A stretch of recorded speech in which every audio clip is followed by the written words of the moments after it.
Alex burst through the front door, nearly knocking himself out.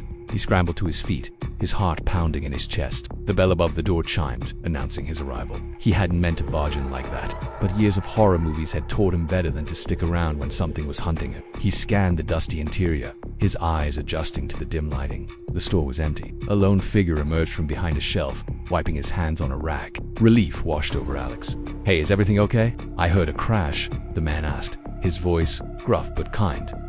Yeah, sorry. I just hit a pothole and my tire blew out," Alex stammered, hoping the man wouldn't ask any more questions.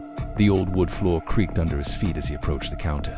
The man nodded slowly, his eyes lingering on Alex. "Long night," he finally said.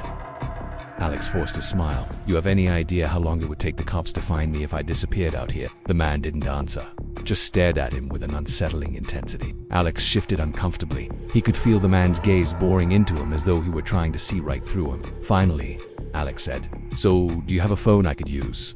I need to call a tow truck." The man shook his head. "No phone service out here, son. You should know that." Alex frowned. "How come you don't have a generator or solar panels or something? With all the weird stuff that happens out here, you think I'd go for that. But those things cost money, and money's a bit tight right now." He paused, his eyes dropping to the floor. "My daughter was due to come home last week, but she hasn't shown up yet. I got a bad feeling about it. She probably ran off with that no good Billy Bob again. That boy ain't right, if you ask me." Alex tried to offer a reassuring smile, but it came out weak and unconvincing. He thought about telling the man about the hitchhiker, but decided against it. Who would believe a story about a man with glowing eyes running down a deserted highway? Shaking off the disturbing thought, Alex said, "Well, I guess I'll wait here until morning then." "How late do you stay open?" The man shrugged. "Until the night is done. And sometimes that's pretty late." He gestured toward a chair in the corner. "Make yourself comfortable, son. There's an old blanket on that thing. Hope you don't mind." Alex thanked the man and settled into the chair. The unease he had felt since entering the store lingered. He tried to distract himself by looking around, but the dim lighting and dusty shelves offered little to see. Every creak of the old building made him jump. Minutes ticked by, and the silence was broken only by the distant wind. Then the man spoke again. "Do you ever see anything strange out on the road tonight?" he asked, his voice low. Alex hesitated. Should he tell the man about the hitchhiker, about the glowing eyes? He shook his head slowly. What was he thinking? This guy probably wouldn't believe him.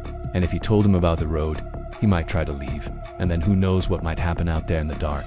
"Nope, nothing's just a blown tire," Alex lied, hoping the man would drop the subject. The man nodded slowly, his eyes distant. "Sometimes the road takes what it wants," he murmured more to himself than to Alex. Alex frowned, wondering what the man was talking about. Suddenly, the bell above the door jingled, announcing another customer. Both men turned toward the door, and Alex saw a young woman enter. She was tall and slender with long, flowing hair. Her eyes were downcast, her shoulders slumped. She looked lost. "Can I help you, honey?" The woman lifted her head, and Alex gasped. Her eyes were an unnatural shade of blue, almost glowing in the dim light. The man with glowing eyes. She stepped closer, a sad smile touching her lips. "I'm looking for someone," she said softly. "A friend. Do you know him?" The man with glowing eyes